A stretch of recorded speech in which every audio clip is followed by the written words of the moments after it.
We're headed towards San Luis, one of the oldest, or the oldest town in the state of Colorado. We had a cattle mutilation on December the 8th. It is now the 12th. I didn't find out about this mutilation case until, let's see, 2 days ago. This is in a general area that on November 15th of this year we had a cattle mutilation. I'm not quite sure whether or not we'll be able to take samples with this one. We're going to look at it. The animal is 4 years old. That's about all I know so far. We seem to think the eyes are missing, the udder's missing, the anal area is missing. The day that it happened, I believe we're probably at -2, -4 degrees, and the animal was frozen. Hopefully, this would be number 5 for me. So that's enough for me now to start looking for a pattern. When you have 3, yeah, you can kind of triangulate the area where you have these mutilations, but anything more than 3, you can start looking for a pattern. So I'm hoping we might be able to find something with number 5.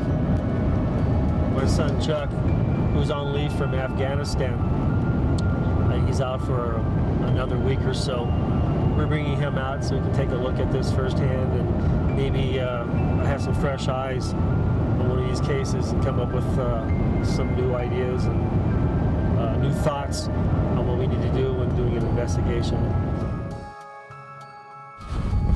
So it happened right here? Right here.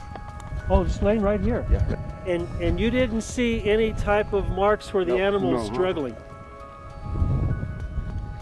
And there was no blood on the ground or on the straw here? Or, and did it look like it was dropped or just laid down?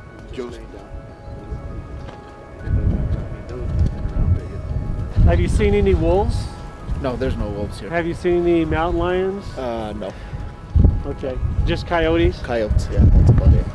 So what type of predator do you have to worry about? What would kill an animal out of here that size that you would know of? Not an animal, no. Unless a mountain lion, but you never see anything like that, no. Not with a cow anyway. No satanic cults out here? No one practicing black magic? That we know of. Everybody's on the level out here, huh? Yeah.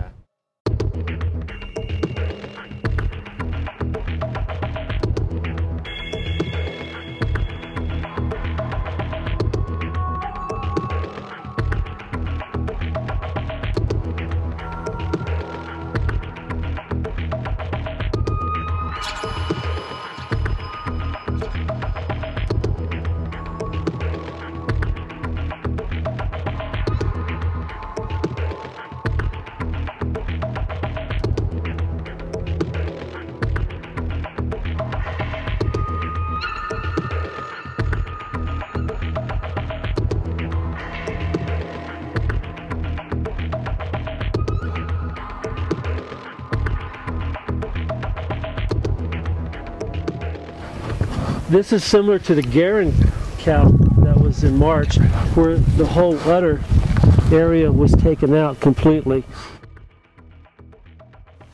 Scavengers have a tendency of pulling.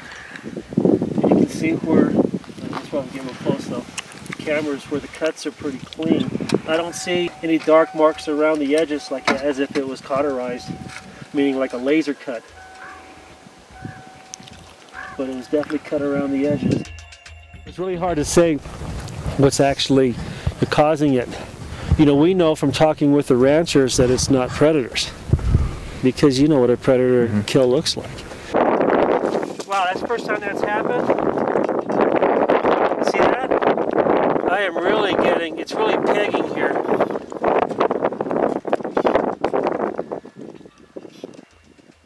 If this was ghost hunters, I'd say that there was a spirit in there.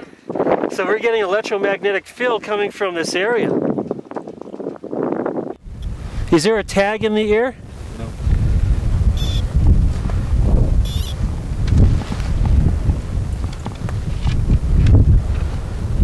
Oh my gosh. Let's see if it's getting off the radio wave. I'm not getting anything on radio, so nothing's being transmitted. Out of the 4 other cases, I've never seen this before. So CSU will be very interested to hear about this. This is kind of interesting to get a chance to come out here and actually see what's going on for the first time. I've seen some pretty graphic pictures, and this is the first time I've actually got to see it firsthand, so it's definitely an interesting experience.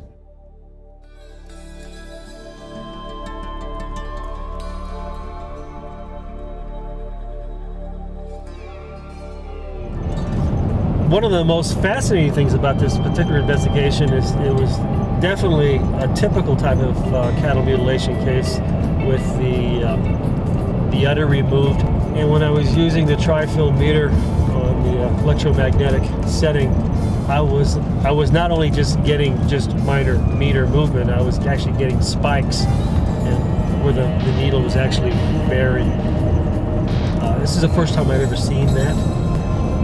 A couple of the other mutilations where the calves were pretty much destroyed, but this one fell under the very typical type of a cattle mutilation scenario, something that you would normally read about that's been going on since 1967. Obviously, if I can't get to every case, which is kind of impossible anyway, but at least document any case that I hear of in this area so I can start working on a pattern with previous cases and see if there's any way that we can come up with a scenario that we'd be able to track these things and possibly get an idea of the general area where the next one could be mutilated. I mean, that's what we're kind of hoping for.